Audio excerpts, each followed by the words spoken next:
Alright, ladies and gentlemen, and today, I know I was a bit late, I said I'd do it Monday or Tuesday, but today is the day we are doing a WrestleMania review.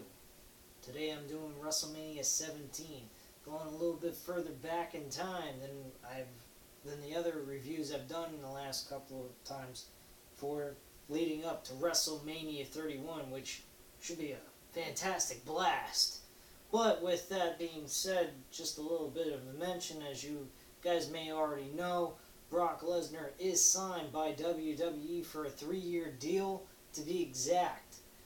So this could lead to Brock Lesnar retaining the title, but I'll talk about that at another time during my WrestleMania predictions with my guest. My guest. I'm the host. He's the guest on my show for the WrestleMania prediction on Sunday. So that I will definitely have that uploaded on Sunday if any of you guys want to check that out. But anyway, getting into WrestleMania 17. The very first match on the card was Chris Jericho, the Intercontinental Champion, defending the championship against William Regal. It was the first match of the night, and he, of course, defeated William Regal to retain the Intercontinental title. And this match only went for about 7 minutes and 8 seconds. It was an alright match. I'd have to say it was a 3.0 out of 5. So it was a decent match. Not too shabby, not too bad. Kept me a little bit interested. William Regal did a decent job, and Chris Jericho, as usual, that's why he's the best in the world at what he does, and he definitely proved that in this match against William Regal.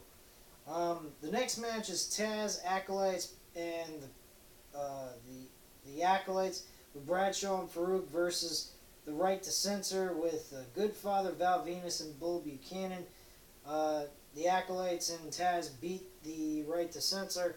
This match was pretty much a throwaway match. It could have been something you could have went ahead and if you would have missed it, it wouldn't have been that big of a deal. Right to Censor was really a horrible gimmick. I didn't like it too much. I thought it was dumb.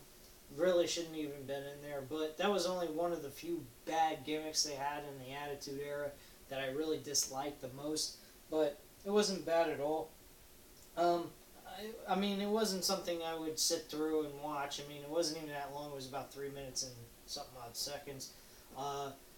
So to say the least, it was a 2.5 out of 5 star match. So, I mean, it wasn't that big of a deal. Then we had a really good hardcore match for the Hardcore Championship. It was Kane, Raven, and the Big Show. Raven being the champion. Unfortunately, he lost the title to Kane. Kane defeated both Kane and Raven, or Big Show and Raven, excuse me. And this was a very good match. A lot of hardcore spots and very entertaining stuff. I mean, one scene you saw Raven get thrown through a plate glass window, even though I'm pretty sure it wasn't exactly a real window, even though, it was probably one of those, like how they do in Hollywood kind of thing. And, it was a good hardcore match, a lot of brutal shots, chair shots, you name it, you'll see it in this match. So definitely a very good hardcore match for the hardcore title. Really enjoyed it. Have to say it was probably a 3.5 out of 5 star match. So it was definitely well worth the watch, and it went pretty long. It was about 10 minutes, I'd have to say. The next match after that is for the European Championship. Eddie Guerrero beats Taz for this test, at the time. And this wasn't too bad of a match either.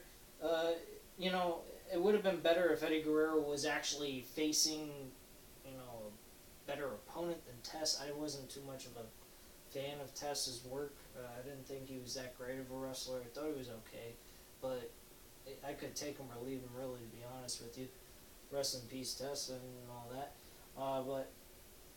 I mean, it was a decent match. I'd say it was a 3 out of 5 star match. It wasn't too shabby, but nothing too extraordinarily interesting. Then a match that really, you could say, was one of the matches that stole the show was Kurt Angle and Chris Benoit in a singles match. This match was unbelievable, back and forth action. As usual, Kurt Angle and Chris Benoit has had tremendous matches together and really entertaining stuff. a lot of technical wrestling, not one of the mediocre wrestling type style matches that we've seen so many times over and over again, like real style wrestling. And this definitely was one of them. This was really a high profile technical match. Kurt Angle walked away as the winner of this match with a 14 minutes and 4 seconds as how long this match lasted. Definitely have to say it was a 4.5 out of 5-star match. Had a lot of good action. Kept me on my toes the whole entire time. Kept me on my feet. So I definitely have to say this match was very entertaining and a lot of fun and enjoyed watching. So the next thing on the card was China versus Ivory for the women's title. Ivory was the champion. China won this match, of course, within 2 minutes and 30 seconds. So, I mean, it was kind of another match you could have watched or not watched. It wouldn't have mattered. You wouldn't have been missing too much. So, I have to say it was like a 2.5 out of 5-star match. Nothing too major on this one. The next match definitely stole the show. Besides Chris Benoit and Kurt Angle, was Shane McMahon versus Vince McMahon.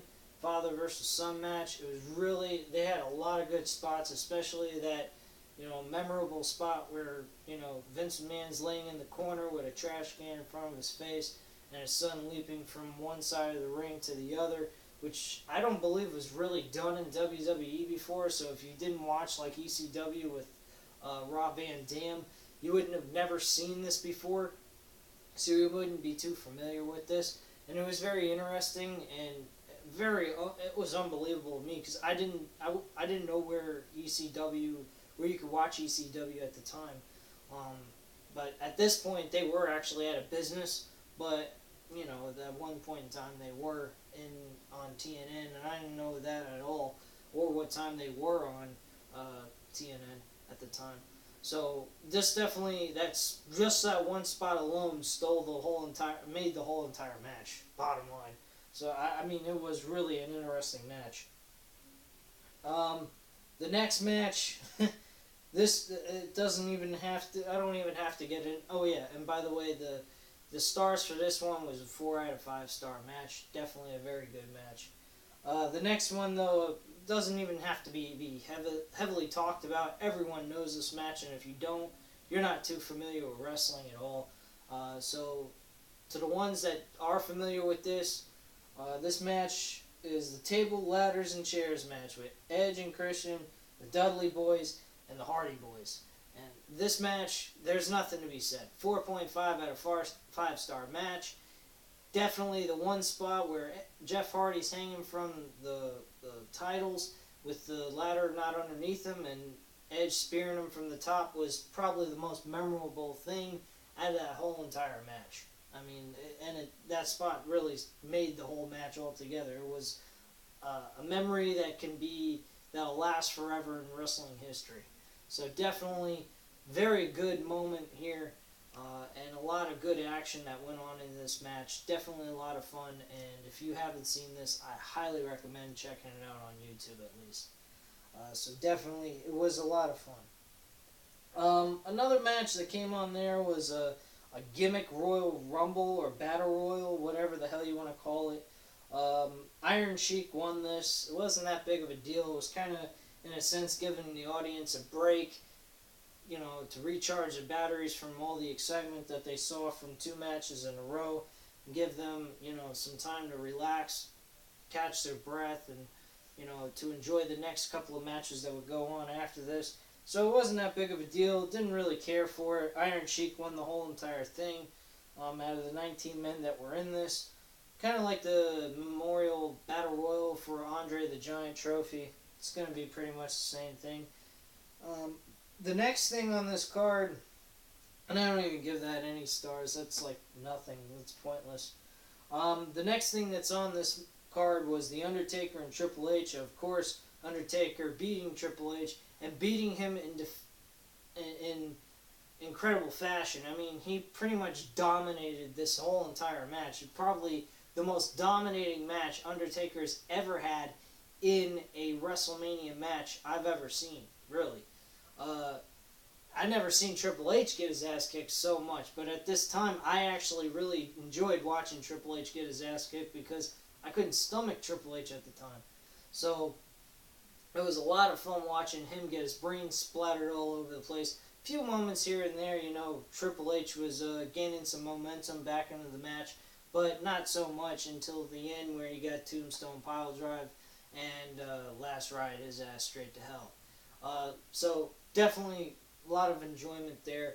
That match, I would have to say, would be probably a 3.5, maybe a 4, to be exact. I'd probably lean towards the 4 because just the excitement watching Triple H get his ass kicked at the time, I was enjoying myself immensely, so I can't really say it was a 3.5. I'll have to say it's a 4. So definitely it was a good match and very enjoyable to watch. The last match, which I'm going to discuss heavily, is a no disqualification match for the WWF Championship between Stone Cold Steve Austin and The Rock. Now this is a real good build-up.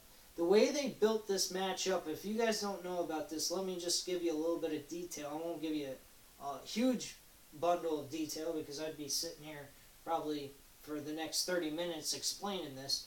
But they did some really cool things. They never really, I don't think I remember them really going ahead and actually having matches against each other. Kind of kept them apart during their own matches. They had their own individual matches on the shows, and they just kind of just had interaction, like talking, having promo interviews, with Austin showing a lot of heart and, passion towards the fact that, hey, this could be my last time I ever challenge for the WWF title. My window of opportunity is kind of closing in on me. I maybe got a few more years left kind of attitude. And The Rock's attitude was, you may think that, you may want to take this title from me, and I don't expect any different from you, but I'm going to beat your ass senseless until I pin you 1, 2, 3. And that was a great promo. That was definitely the starting point of their great match leading up to WrestleMania. The other thing is that, like, adding in Stone Cold's ex-wife, Deborah, as The Rock's manager was another cool thing, which led more heat to those two disliking each other and really wanting to tear into each other for WrestleMania 17.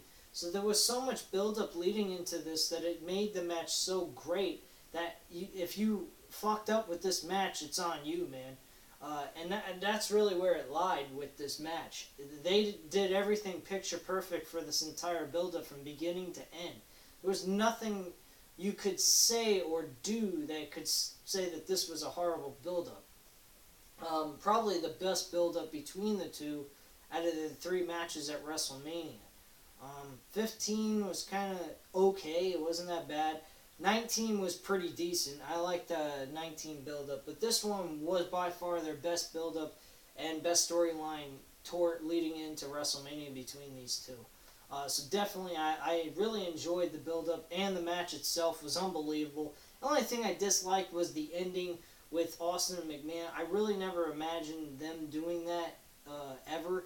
And in the documentaries, like the Stone Cold Steve Austin documentary, he definitely says a lot of times that he kind of questions maybe he should have reconsidered doing something like that with Vince McMahon, and Vince McMahon kind of says the same thing. But they felt it was a necessary thing because of his neck being all messed up, that it would probably have been the best move they could have done. So they, did a comedic side of Stone Cold Steve Austin, which kind of hurt him in a way.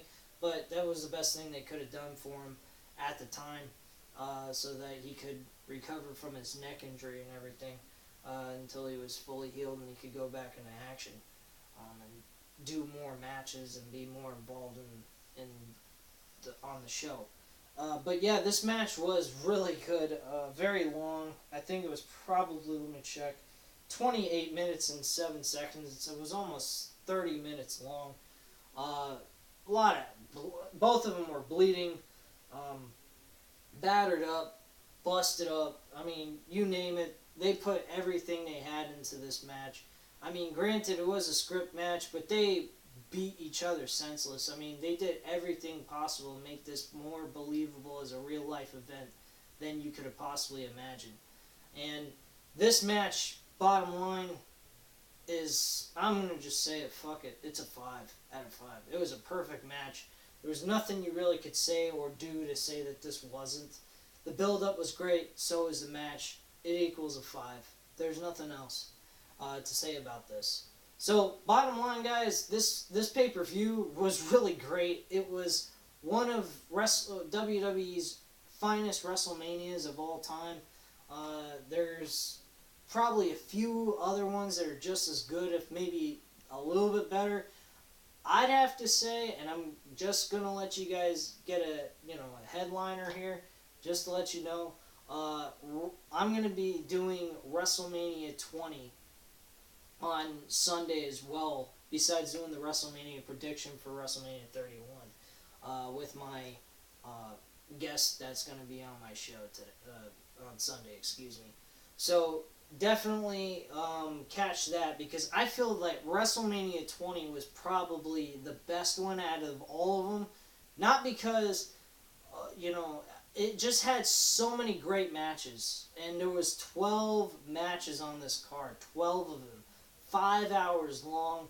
It gave the meaning of what 20 years means, and 30 didn't. It just felt like another regular, ordinary WrestleMania. WrestleMania 20 gave you it made it more special, and that's why, in my opinion, I feel WrestleMania 20 is the greatest WrestleMania of all time. Not to mention there are a ton of great matches that were into this show. But this show is just, in my opinion though, I have to admit though, WrestleMania 17 and 20 are probably equally as good as the other. So I'm not going to go ahead and say that 20 is better than 17 or 17 is better than WrestleMania 20. But anyway, thank you very much, guys, for watching this video. I hope you enjoyed it. Please subscribe and hit that subscribe button. Thank you very much, and have a great day, guys. Bye.